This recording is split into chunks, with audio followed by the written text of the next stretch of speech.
Hello, arty peoples, and welcome to another episode of Jerry's Live. My name is Emmy and I'm your host this evening.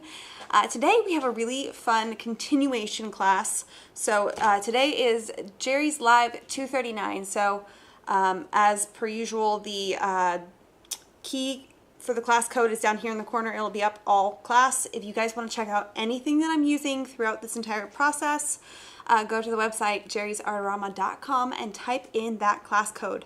That will pull up a teacher's cart. So JL239 in the search bar, teacher's cart should come up with everything that I'm using. So I am very excited. If you guys have been watching, you know all of the paintings in front of me are of my lovely Lola. This is my dog. She is just what I would call stinking cute. But most people think she's just funny looking, so, you know, a face only a mother could love. But we are actually continuing these paintings that I had started in the class Jerry's Live 237. So that was beginning an oil painting specifically using water-soluble oils. So I'm going to be using the same oils that I was using last time, which is the Lucas Berlin, which is water-soluble. Now, just to kind of touch base on what water-soluble oils are, it's essentially an oil paint. It is not a modified acrylic or anything like that. It is an oil paint, but that oil paint has been either, there's kind of usually two ways of how they modify it. They either molecularly change the oil to where it also accepts water, or they add in a binder, additional binder that's surfactant. So the surfactant breaks that surface tension and allows you to kind of break your oils down in water. Other than that, on here, I do have my oils kind of laid down in my palette, and then I have my silicoil jar filled with water. This is just water, there's nothing else in here, but that's what I'm going to be cleaning my brushes with. Now, I'm also going to use a variety of brushes. I do have the Black Swan brushes here that are the short handle. This is the set that I, absolutely adore.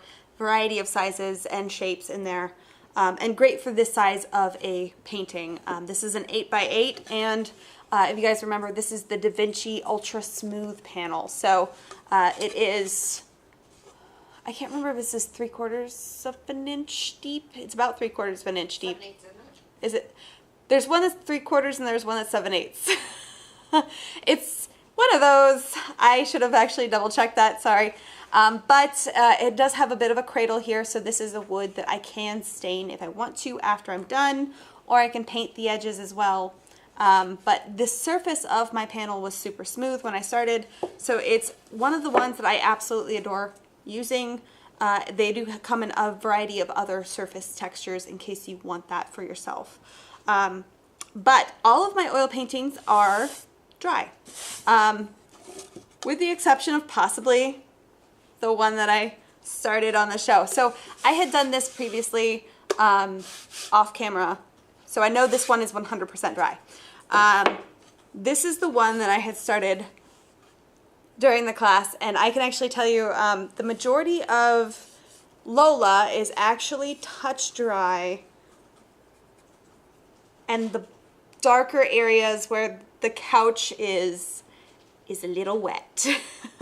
It's not going to come off if I really just lightly touch it kind of a thing, but it's definitely, if I were to scratch or kind of paint back into that, I know that those areas would probably reactivate.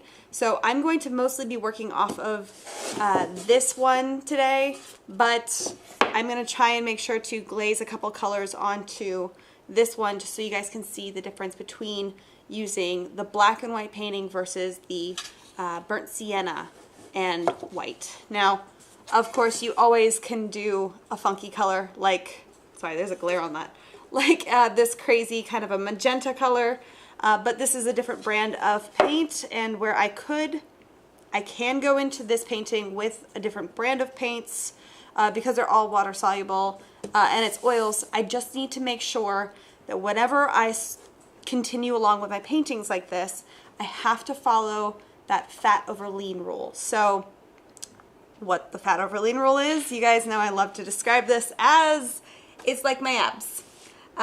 I have a nice set of lean, mean, nice and strong abs under a layer of squishy fat.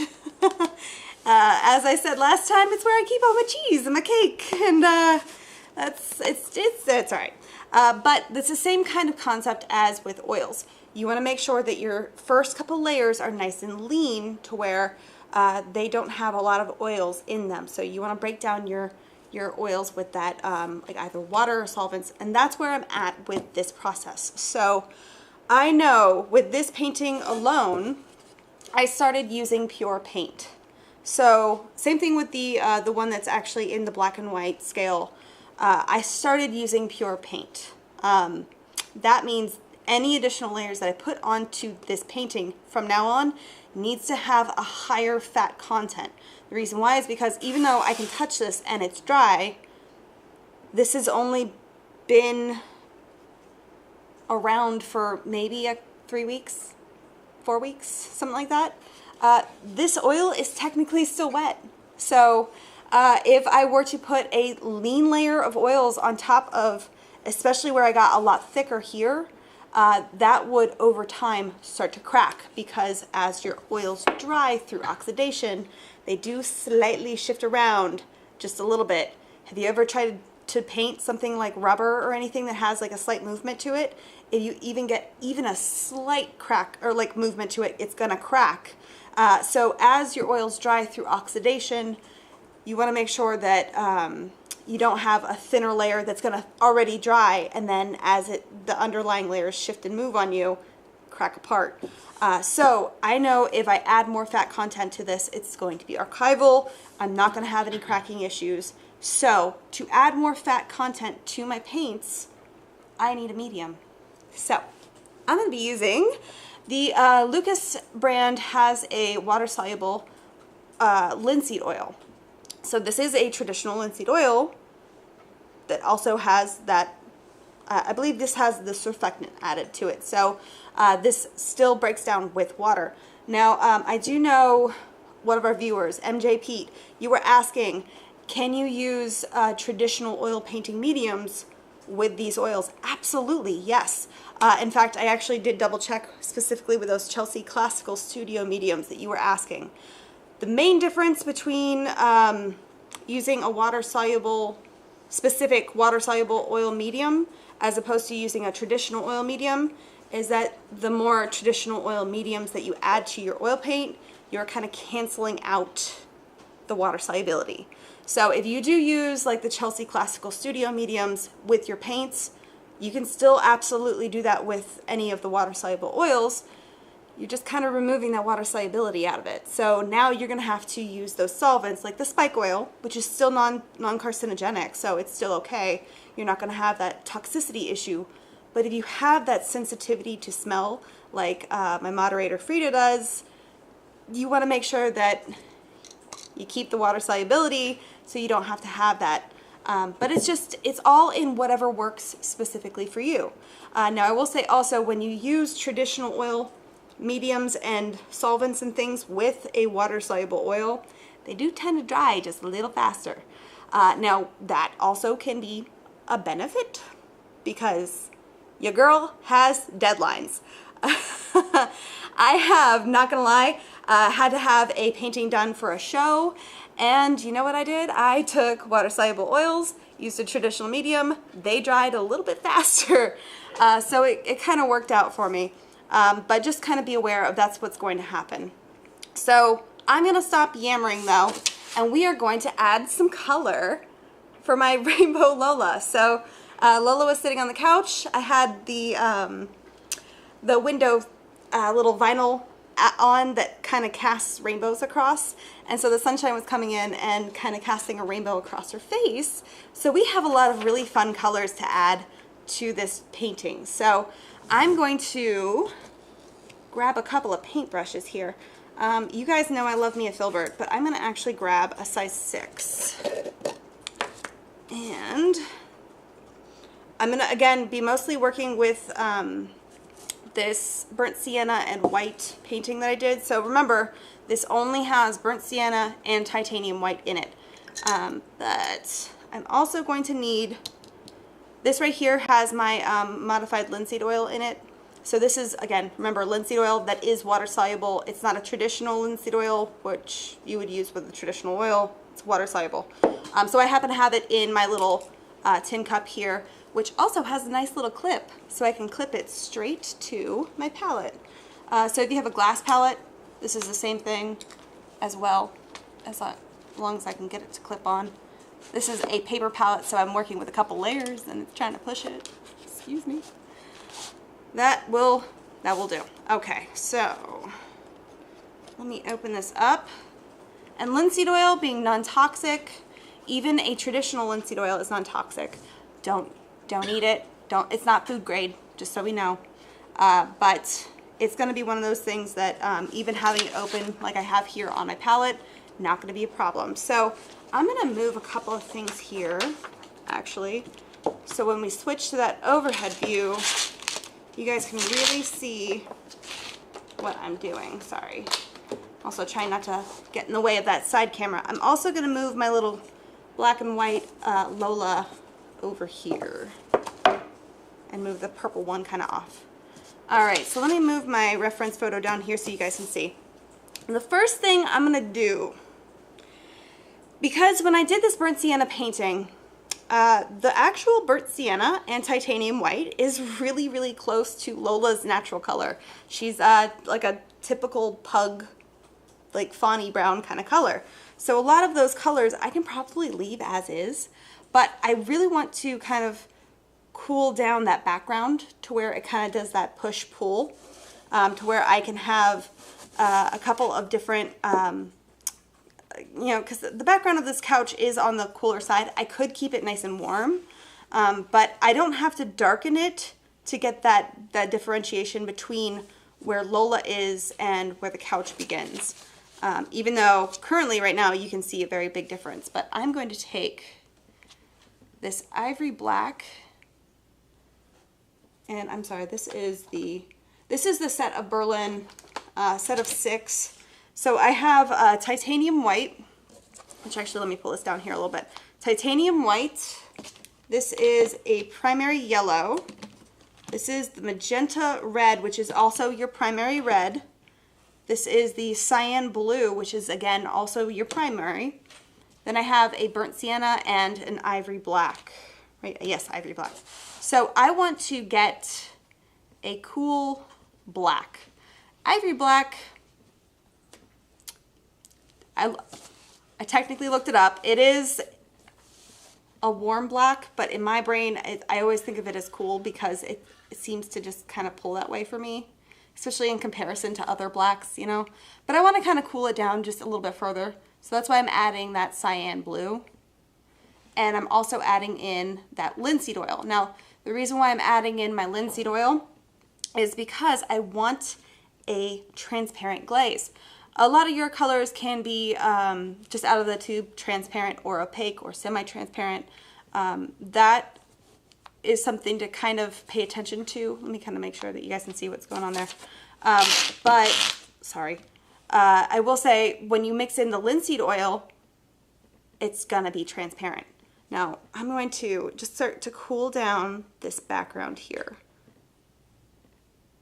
And it's not gonna be very, very apparent until I get to the lighter areas. And while I'm doing this, if there are any questions you guys have about this process or about the materials. Oh, we've already got 7 people. I had a feeling, so start your questions, please. Elizabeth asks, do the water-soluble oils have an odor like the usual oils? I mean, yes, it is still an oil, so you're still going to have that kind of a linseed oil smell to it, but it should just smell like oil paints. If it's water-soluble, why would you need any medium at all? The reason why is because we have to follow that fat over lean rule. So I actually, in the initial painting that I did here, did not use any mediums. All I did was water and oil paint. So you can be done with just water and oil paint. You don't have to use mediums. I'm saying use mediums if you're going to continue along with the painting. If you're going to add additional layers, you have to build that fatty content up. Otherwise, your paints are going to crack and you're going to have an archivability issue. Does the Grisaille layer have to be completely dry before you start your glazing process? Yes, it does. Now, when I say dry and completely dry, I should kind of clarify, because remember, this has only been here for about 3 weeks. It is touch dry, but technically it's not dry. That's why I don't want to do another thin, lean layer on top of this, because it would crack.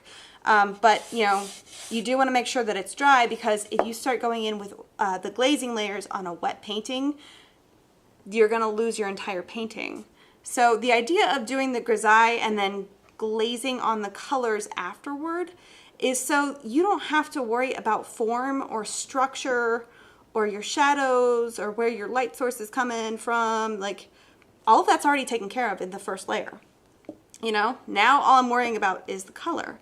Where my cools are, where's the warm tones, where are the greens, the yellows, and how bright is it, and how saturated do I want it to be. This is kind of breaking all of those different parts of what creates a painting up into different steps. That's why I keep saying this is a definitely more manageable process for beginners, because you don't have to worry about your colors in the first step. It's very, very beginner friendly. Definitely something that I would recommend anybody, especially beginners, to do. You know, even as a professional artist, I still do this because it helps me get my paintings to a much better level at a faster rate, and I tend to get more like finished looking drawings. They're far better when I have this. It feels like it's almost like going in with a game plan as opposed to kind of winging it. Which, I mean, I can get some really fun paintings if I do wing it, but having a game plan tends to just work out a little bit better. You have any more questions? Yeah. Yep, I'm sure. Would the water soluble oils work if you were painting a wood carving? I mean, yes, you can paint a wood carving with oils. Just be aware of whether or not your wood is sealed, because wood is a very absorbent thing, and so it might soak up all of your paints. That's one of those things that's more of like a priming thing, where you really want to make sure that you have a good ground, whether it be clear or white or a color or whatever it may be. That's something that I would recommend because it's just going to use all of your paints very quickly. Do the water soluble oil colors work like a stain? I assume for wood? Maybe because you're using a wood a panel? Again, they can. But remember, some of them are opaque, some of them are transparent. So if it's an opaque kind of a color, you're going to have less of a stain aspect, unless you do break them down with water or like the linseed oil. This right here, the kind of glazing method, this is almost like I'm staining my Grisaille painting. So think about it like that. You can absolutely do that. Again, just make sure that you are modifying the water. Even a traditional oil would work as well. You just have to make sure you modify that to where it is going to work for you. Can you use safflower oil instead of linseed oil? Someone's instructor was recommending that, and I wanted to check. Safflower oil is another drying oil, but again, remember, we're working with water-soluble oils. You want to make sure that whatever medium you're mixing in still has that water solubility, because if you use a water-soluble or a non-water-soluble oil, like if I were to use a traditional linseed oil with this, if I go so far into the linseed oil range that I'm going to just cancel out that water solubility. So now my brush I'm going to have to clean it with a solvent, because that linseed oil is going to need to be cleaned with a solvent. This linseed oil is a water-soluble linseed oil, so it's going to have that, that ability to break down with water.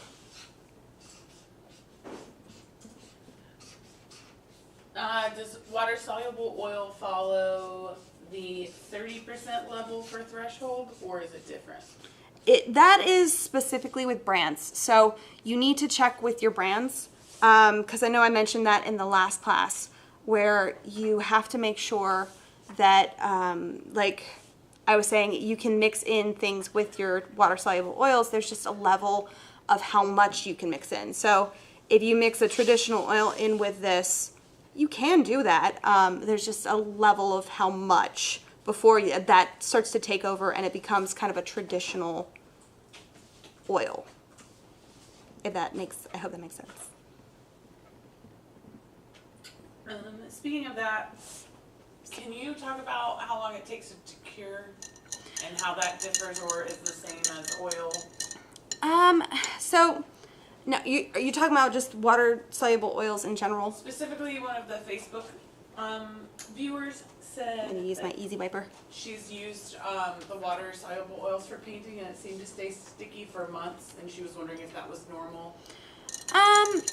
Again, it also depends on brand, because each brand of oil paint can be created slightly differently in the sense of, like, each manufacturer has their different formulations. So the way that they modify their oil to have that kind of water solubility to it.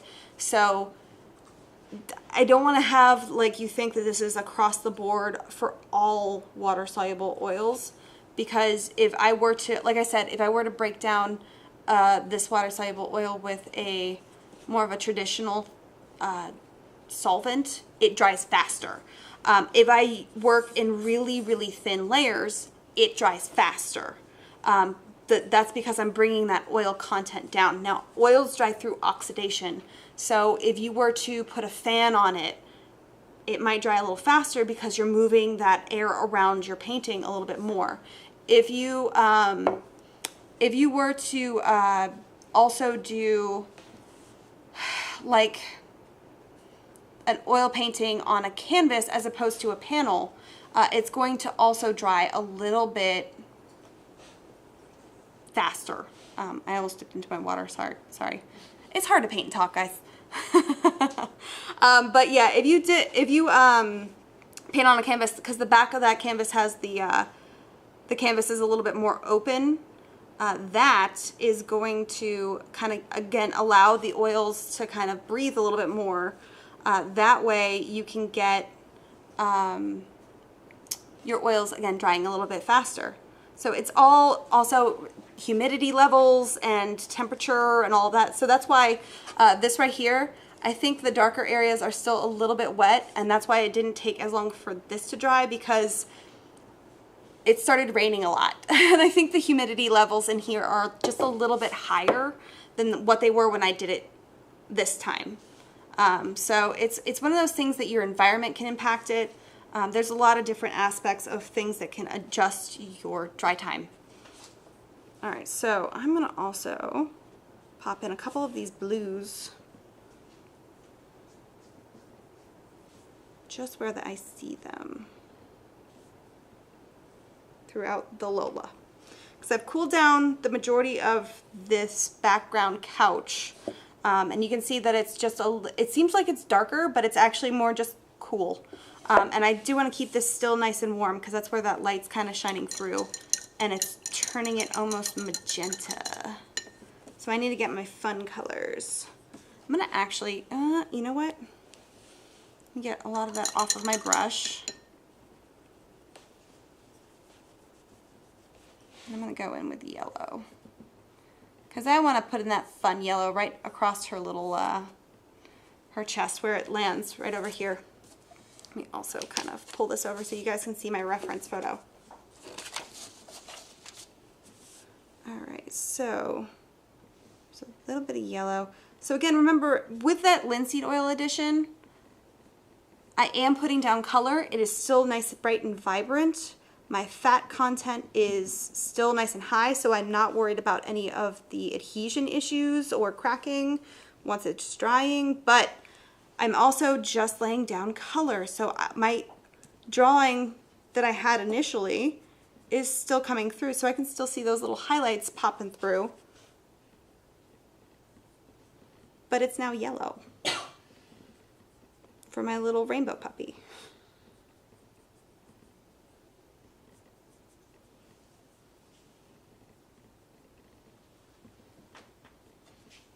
All right, there's a little bit of yellow over here. That's where it starts turning in magenta. So you can see all my drawing is still there because I still have allowed this to fully cure. And all I'm doing is kind of just tinting my drawing.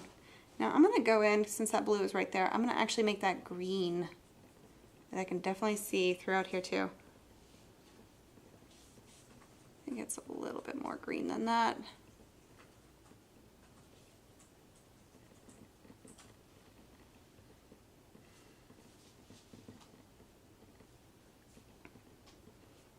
And just like, how quickly does this color just kind of pop in? Now, even if you're not doing a rainbow pug, or, well, technically she's a chug, because she's a Chihuahua pug. But even if you're not doing a crazy colored dog like I'm doing, you know, you can get your colors established really quickly with this method without having to, you know, fight with like a drawing or anything that you're kind of worried about as far as, you know, the structure of the drawing. The structure is already there. Now, not to say that I can't do at this stage more opaque layers. I can. Again, I still need to keep that oil content in there. I would just maybe use a little bit more of the paint as opposed to the linseed oil. But since this initial color layer that I'm doing now is still wet, I can still kind of, you know, mix it in with what I got going on. All right. So with water mixable oils, if you make a mistake, can you use water to erase the mistake? At this point, if I were to make a mistake, like say, I don't like that blue, right? I already laid down that blue, and I'm talking about like this chunk of blue right here.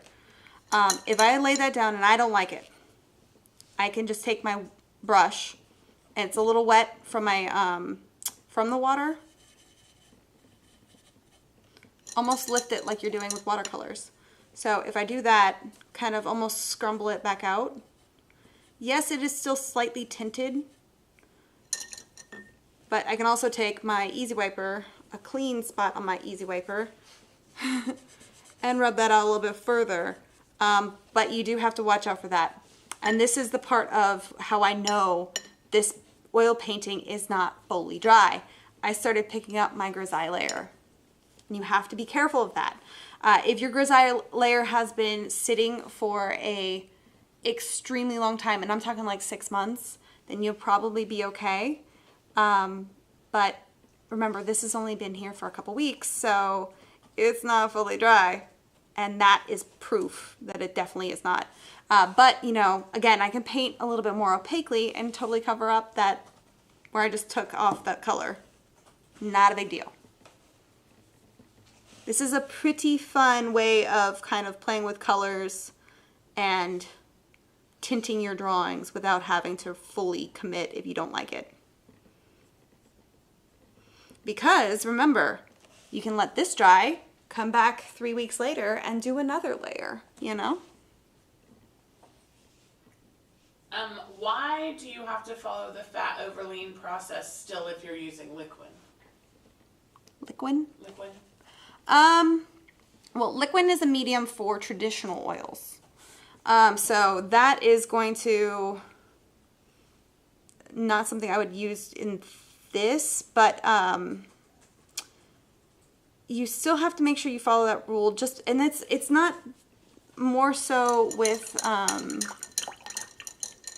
the medium, it's more so with the oils.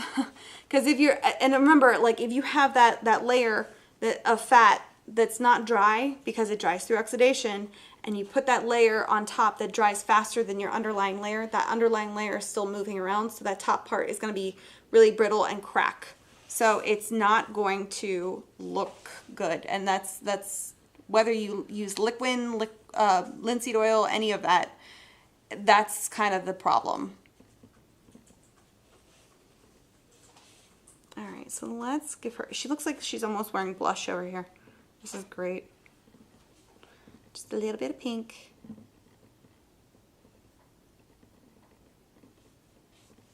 That's mostly purple up there. So I'm going in with that magenta, and again, just a little bit of that linseed oil to make it nice and transparent. Transparent glaze. Actually, I need a little bit more pigment in there.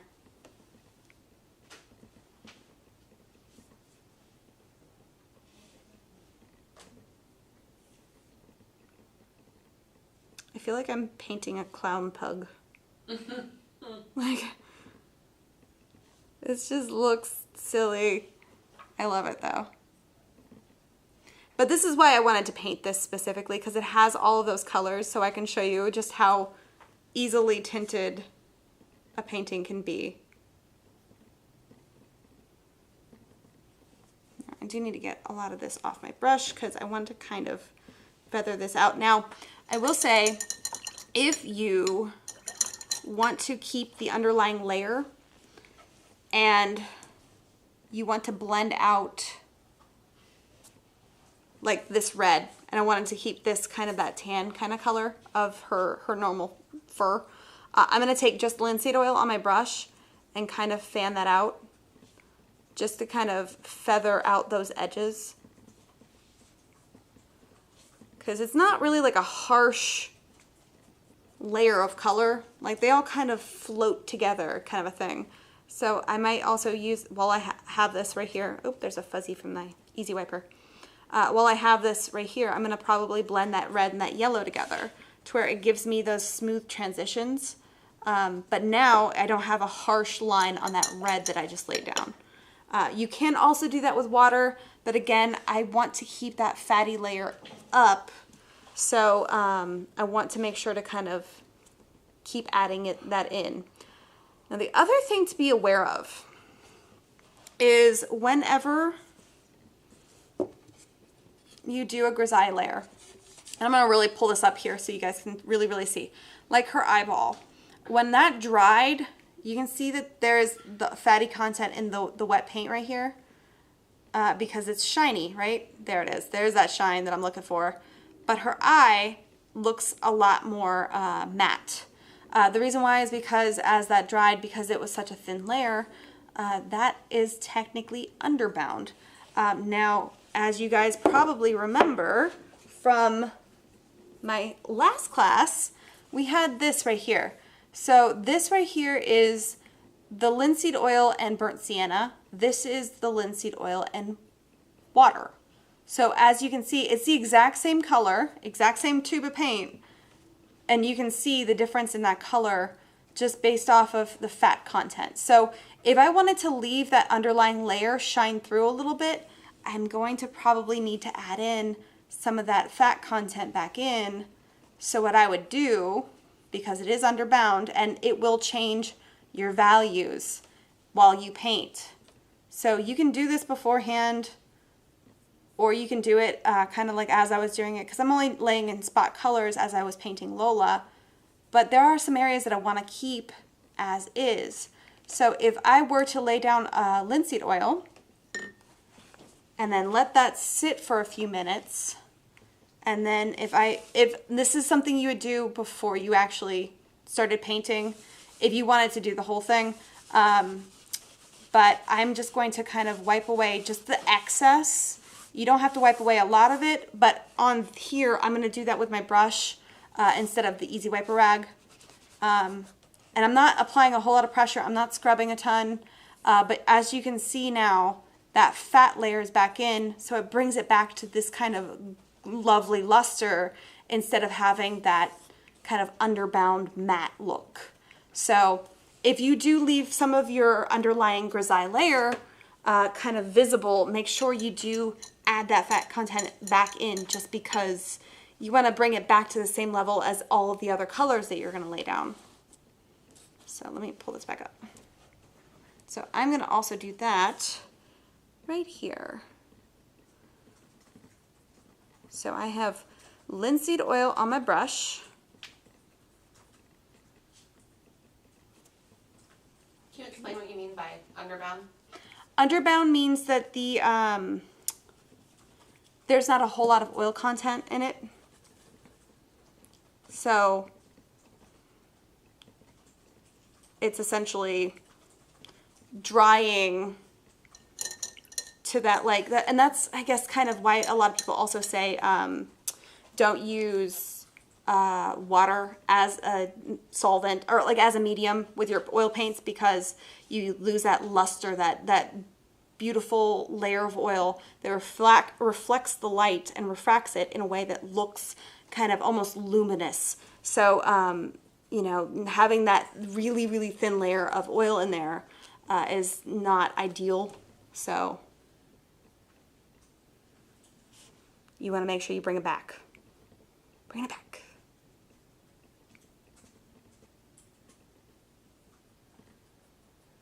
So that right there. Now I will say, and this side of her face is in shadow, and I want to add in a little bit of that purple kind of color. Not a ton, because I want it to look like a shadow, but not like the crazy purple that's reflecting in her ear.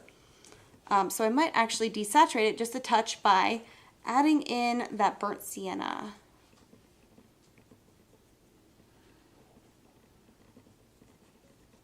That was a little bit too much burnt sienna, so I'm gonna have to pop in a little bit more of that color. So it's kind of like a brown purple, which is more of a naturalistic color. So I'm gonna have to get a little bit of that off my brush here, because it was a lot. So let me pop in the shadows a little bit more with that, and also by adding in just a touch of that purpley kind of color.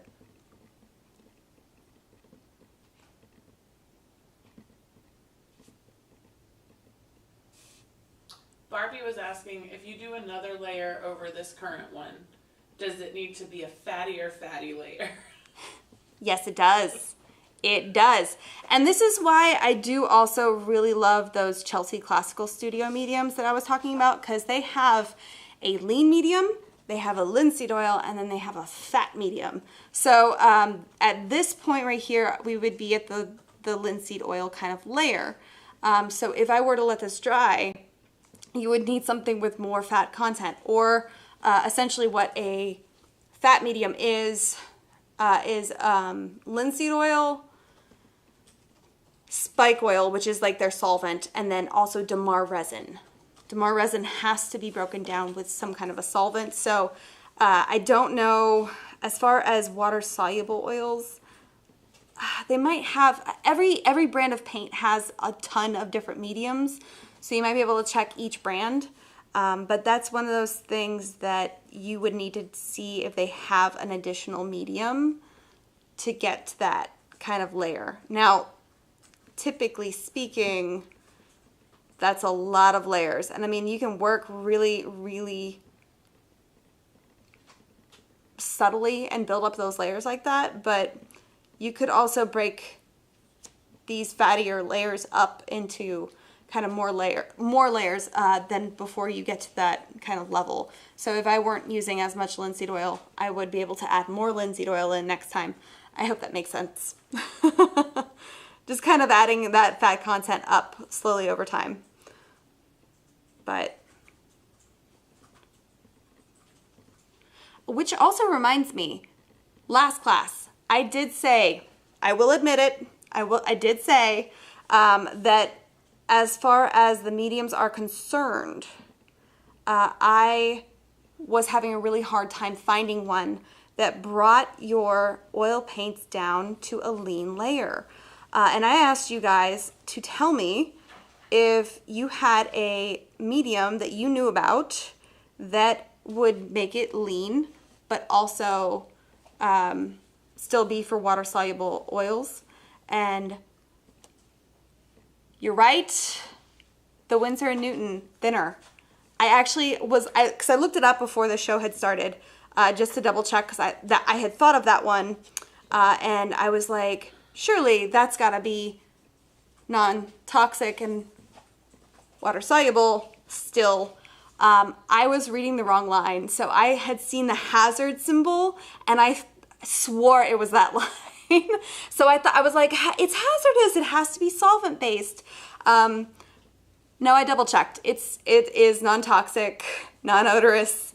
That one is totally fine as far as for your water solubility. And it does bring your oil paints down to a leaner layer. So that one is also really, really good as far as using as a medium to break down your oils for those first few layers. So to the people that were saying that in the comments, thank you so much. I love my viewers. You guys are amazing.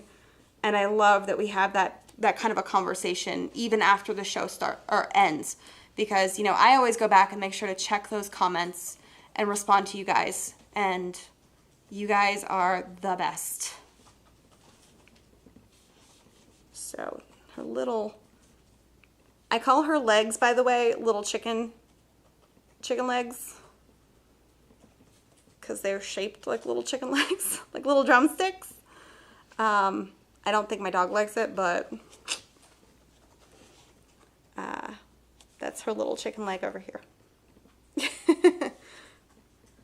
Alright, so let me add in some more of that crazy magenta color that's kind of reflecting over here.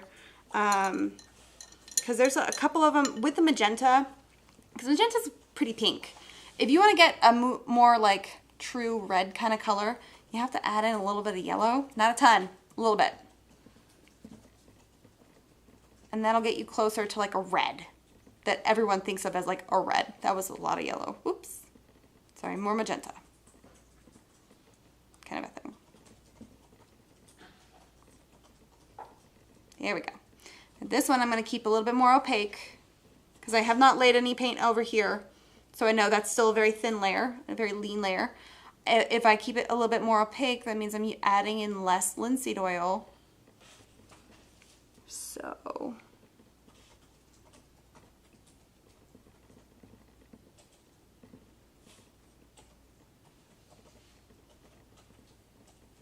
right where that, I feel like that's more yellow in there, transition between that red and that green.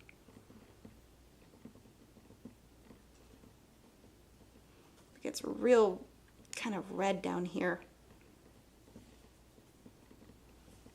But I'm blending it between that like blue color that I had laid down, just to kind of soften those edges. Because hard edges usually draw your eye, and the soft edges usually make it recede back in space. So I want to kind of not bring attention over there, because I want the majority of it over here. On to Rainbow Pug. Okay, question from YouTube. Okay. The fat in the oil looks like it gives the painting more of a glazed look. What if you want more of a matte looking painting?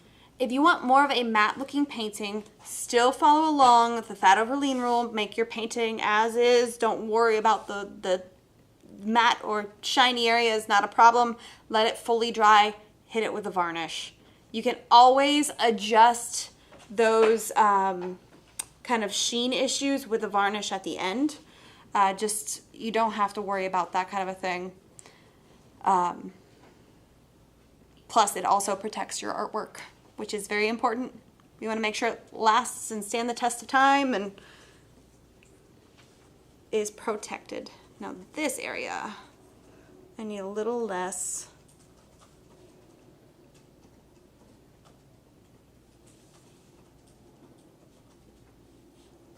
Of that. All right.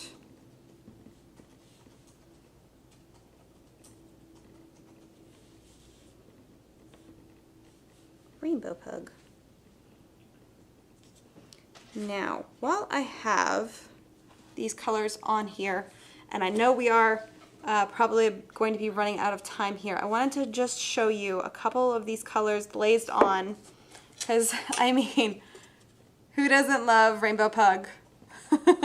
But I wanted to show you the difference between doing it on the, well, this is technically a Brunaille base layer, because this is the Grisaille. Grisaille meaning gray, Brunaille meaning brown. So I'm going to actually add in a couple of colors on this one. I'm hoping I'm not going to destroy this painting entirely because it has not fully dried. Yay, humidity. But I think I should be able to add in a couple of layers down here on her, like her chest and maybe in her face. I'm not touching that background because I can see that it's definitely still a little wet because there are a couple of spots. But I wanted to show you, because the colors that you're glazing down, the underlying layer is going to affect it. If it's nice and transparent. If it's more opaque, you don't have to really worry about that as much. I'm really glad that you're doing that, because I was going to ask you how your color choices would have differed on the gray versus the brown. My color choices would not have actually differed, except for bringing her fur back into the brown kind of realm. So whereas I can leave a lot of the underpainting alone here, I'm going to have to address it here, because otherwise she's going to look like a zombie pug, which I might have to paint that. Not gonna lie. But, you know, right now she's gray. That's also, this right here is also called, oh, what is it? I want to say it's like a death painting, because a lot of masters do this with portraiture. They lay down the Grisaille layer, and that makes people look like an undead zombie. So the other reason why they started doing that also is because when, you know, they were painting way back in, you know, the Renaissance and everything, brown and black and, you know, gray tones, they were very easily found and readily available. So they could do an entire painting in the cheap paint and then take those really pretty colors and glaze them on top for a, you know, less expensive way of getting a fully colored, fully rendered piece. All right, so I actually am gonna pop in some of those greens.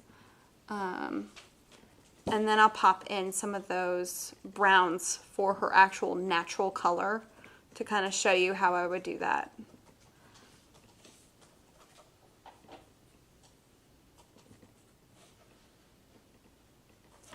Alright, I'm going to probably not get too close to the edges because I think that's still wet.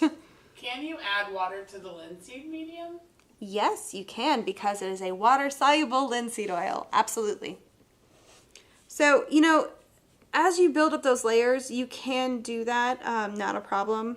So, like, if you want to do your thin layers with some linseed oil, just because you like the way that it makes your paints feel, or that transparency that you like to get, but you still need to bring that fatty content down, you can do that. That's not a problem at all. Also, Anita said it's called a dead layer, or... Dead layer, that's it. Or Dacio? That one... That word, I am not going to pronounce it correctly. I can't remember how it's spelled. I just said it like I thought maybe. But yes, that is exactly what I'm talking about. All right, so this right here is just burnt sienna, just to kind of bring up those kind of more naturalistic kind of tones to her fur. Her fur also gets a little bit more yellow in some places. But I am also combating that kind of blue tone that's there. So right now it seems very desaturated, as opposed to if I were to just put this color on the pure white areas, you know? So that's got a lot more punch of a color than that, because that blue of that Grisaille layer is kind of pulling it back down. Now, again, this is one of those things where you can play around with that. So you can actually mess around with the saturation being really subtle, and then all of a sudden in her face it's like bam, there's saturation, like portraiture. Think of it like that. If you had the entire landscape around the portraiture really desaturated, then all of a sudden the face was just super oversaturated. You can play with those levels in your own artwork, which is so fun, just to kind of mess around with. This is the part of like teaching these classes that I get so excited about, because I want to just go home and paint, which I do. So, you know, happy days. Can you use linseed oil as your medium with water soluble oils if it's your first and only layer, or will that crack later? I'm sorry, say that again. Can you use linseed oil as your medium with water soluble oils if it's your first and only layer, or will it crack? Yeah.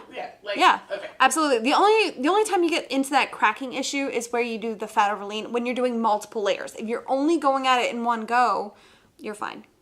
You don't have to worry about that rule in general. But because this is a Grisaille layer and I'm doing the underpainting, I have to bring those next layers up in the fat content. Otherwise, I'm going to have those problems. All right. Now, I will say, it also gets a little lighter. I'm going to pull in some of that purple. So the values get a little bit lighter, but it's not super bright as far as warmth. So again, I can kind of glaze in, even with the titanium white, I can lighten those colors. And because that titanium white is an opaque color, the opacity is kind of taking over a little bit more than that other layer. So as you can see here, it's getting brighter and browner because that titanium white is making it a little bit more opaque, even though that's still a fatty layer. But I'm combating that blue tone. So I hope that makes sense. All right. Couple more colors here.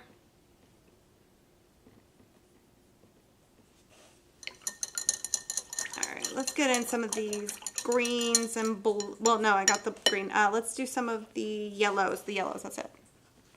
Just wanted to see how that glazed on top of this blue.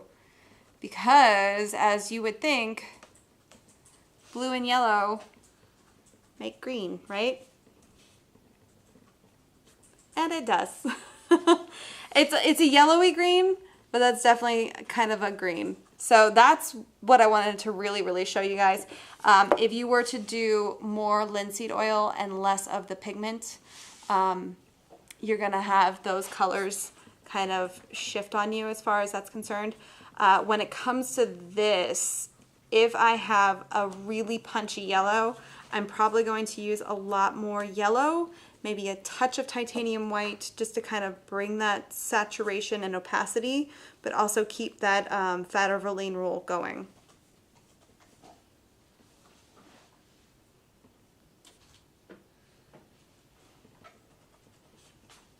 And then it gets kind of almost orangey over here.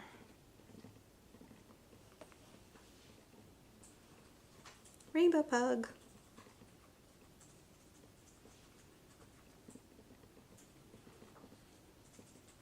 Now, I am sure, how are we doing on time? Got about 6 minutes. All right, we have about 6 minutes, guys. If you do have any more questions, now is the time. And if we get to them, yay. If we do not, I will absolutely make sure to go through those comments and make sure to get to your questions. I always go back through. So even if you are watching this in the future and you have a question, pop it into the comments. I will always make sure to double check and answer those for you guys. Because I know this can be a little confusing, but that's okay. That's what I'm here for. I'm here to make the confusing unconfusing. That should be a t-shirt. It should be written in like the most confusing way. Yes. Upside down and backwards. Yeah. You can only read it in a mirror. Who's my t-shirt guy? I need a t-shirt guy.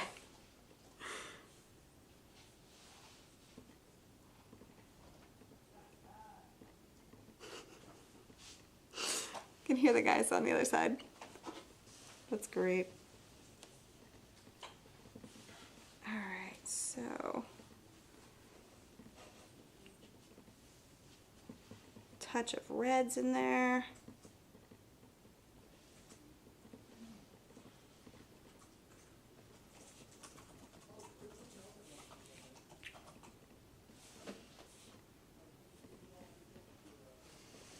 All right. I'm gonna add in a touch more color here and there, just in this kind of area where the rainbow is still kind of hitting her chest. Oh, can't forget her little tongue. Oh, and I also forgot it over here. Touching a little bit of that orange. So let's do a comparison here and there between them. Now granted, you know I put in a lot more colors over here, but as you can see, even the green in her face is just, oh, let me make sure that there's not a glare, sorry. The green in her face looks far more green than it does over here, just because that brown is kind of pulling that green down, because burnt sienna tends to lean a bit on the orange side, so green being a little bit more on the opposite side of the color wheel than orange. It's not exactly on the opposite, but it will start to desaturate that color. Now because green and blue tend to work so well together, that's why this just appears a little bit more green. That's why those yellows are being affected, as opposed to down here, they seem a lot warmer. So this is how, whenever you do an underpainting, you can either go the exact opposite and have those colors, have those juxtapositions between a crazy, you know, blue tone and then pulling things warmer, or you can have the underpainting work for you, to where you can leave a lot of it and not have to worry about it, and then touch in just a little bit of those colors here and there, and then all of a sudden you have a crazy looking rainbow Lola.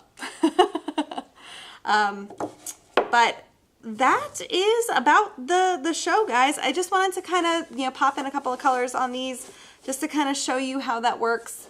And again, it's also even still crazier if you decide to go magenta, which you can do, and then start making in, popping in all those colors. Now, I didn't want to do that with this one, just because I think I'm going to actually just leave this as a magenta Lola, because I adore it. It makes me happy. But that was glazing, guys. I hope you guys enjoyed it. Real quick, we've had a couple discussions. I just want to make sure. Okay. With regards to the fat over lean rule. Fat over lean refers to if you're painting with oil underpaintings, if you're painting with acrylic underpaintings, if you're painting oil over acrylic, if your first layer is oil. Yes. Yes. The fat over lean rule is universal when you are incorporating oils into your artwork. So if your underpainting is acrylic, or if it has it's very lean. Yeah, it's very lean, because there is no fat content at all. It's plastic, more or less. So your underpainting is lean. It is massively lean. You can also do your underpaintings in, you know, a watercolor, varnish that in with like a spray varnish that has like an acrylic base, and it's still lean. And then you can put oil paints on top of that, you know, depending on your surface. That is something that you would have to experiment with. I'm getting all of the different ideas. So yes, when it comes to fat over lean, that is universal, no matter if you do mixed media otherwise, but it does specifically pertain to oil painting. So I hope that clears that up a bit. Okay, but that was continuing along with the painting with the Grisaille underpainting. I hope you guys have enjoyed that. I hope you enjoyed my rainbow dog. She's sassy and colorful. But if you guys definitely want to attempt a Grisaille painting, or even a Brunaille when you use brown, or even use magenta. I hope you guys do give this a try.